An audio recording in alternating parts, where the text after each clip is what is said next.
Goeiedag en welkom by Inspireer, waar ons inspirasie vanuit die woord van God kry.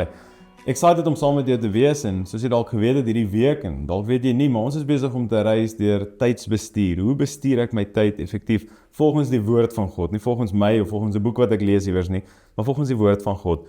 En vandag is ons daar so in Romeine 13 vers 11.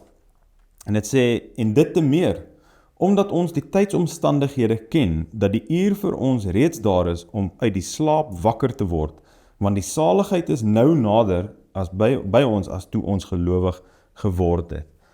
Paulus kom sê hierso vir die ouens baie hard en duidelik, ouens, dit is tyd om wakker te word. Hy sê, ons kan nie nou sit en slaap nie, daar is werk om te doen, en as hy praat van werk om te doen, dan praat hy van die werk van die evangelie. Hy praat van die werk wat Christus begin doen het in die leiersels wat hy vir my en vir jou oorgegee het, daar in Matteus en soveel ander plekke, wat hy sê, dit is nou julle plig, julle gaan nou, en julle sit die werk wat ek begin het, sit julle dan nou voort.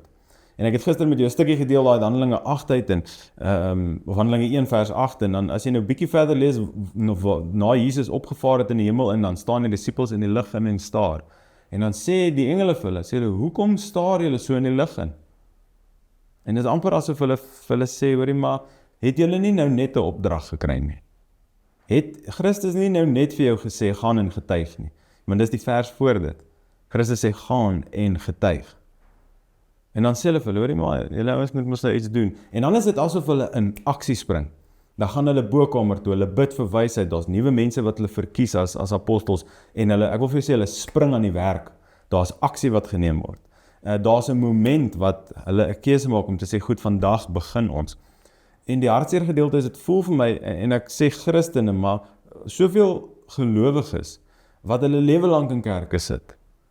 Dalk nie in kerke sit nie, maar vir mense vertel hulle as Christene wat nooit aan die gang kom nie, wat nooit evangeliseer nie.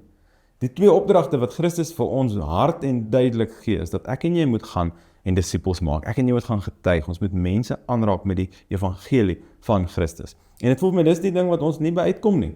Ons is altyd te besig, daar's altyd een of ander generiese verskoning wat ons het. Daar's altyd 'n rede, iemand was siek, of daar's dit, en ek kom agter ons lewe in 'n tyd waar wit leuns aan die orde van die dag is.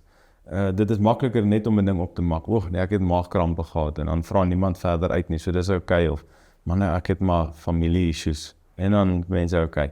Maar Paulus kom hier en hy sê vir die ouens, nou is die tyd om wakker te word, en ek met respek wil vandag vir jou sê, ek en jy moet wakker skrik. Daar is min tyd, die arbeiders is min en die oes is groot, en ek en jy wat arbeiders is, ons moet aan die werk spring, ons moet aktief besig wees, dit moet ons prioriteit wees, om die koninkryk van God altyd eerste te soek. Hy sê die res van die dinge sal by ons toegevoeg word wanneer ons dit doen. Maar ek en jy moet konstant besig wees om te kyk, wie kan ek van die Here vertel, wie kan ek na hom toe lei, hoe kan Christus in en deur my lewe mense kom inspireer, mense aanraak, mense vir hom wen.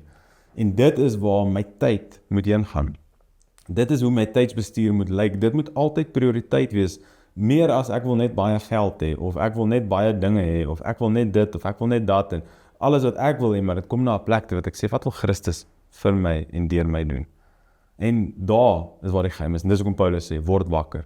En mag dit 'n teken wees vir jou vandag, soos wat dit vir my is. Die Here lê dit op my hart vandag, word wakker. Jy moet aan die gang kom, hou op jou tyd aan onnodige goed bestee, hou op, sê jy is besig, kom aan die gang, neem daai stap, maak 'n besluit. En ek wil vandag uitdaag, doen dit saam met my. Maak seker jy spandeer jou tyd om aktief te soek, aktief die evangelie te deel, aktief mense aan te raak, deur sout en lig te wees, daar waar ek en jy gaan, om geur te gee aan hierdie wêreld, soos wat Christus het. Kom ons bid saam. Here, dankie dat U dit vandag op ons hart kom druk, Here, en dankie dat ek net weer op vandag 'n nuwe bewustheid kan hê, dat ek moet wakker word, ek moet wakker skrik, en ek moet aan die gang kom. En ek vra, Here, vergewe my, en as enigiemand is wat vandag saam kyk, Here, waar ons generiese verskonings maak om nie U opdragte uit te voer. Vergewe my, Here, daar waar ek soms sê ek is te besig, waar ek soms regtig net nie tyd maak vir nie. Of ek sê ek is te besig, maar dan spandeer ek my tyd aan ander onbenullighede.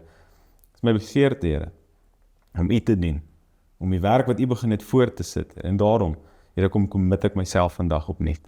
Here, kom sê, Here, ek is hier is U diensknegt, Here, ek is hier om die evangelie te gaan uitleef, dit te verkondig, en om mense onherroepelik aan te raak.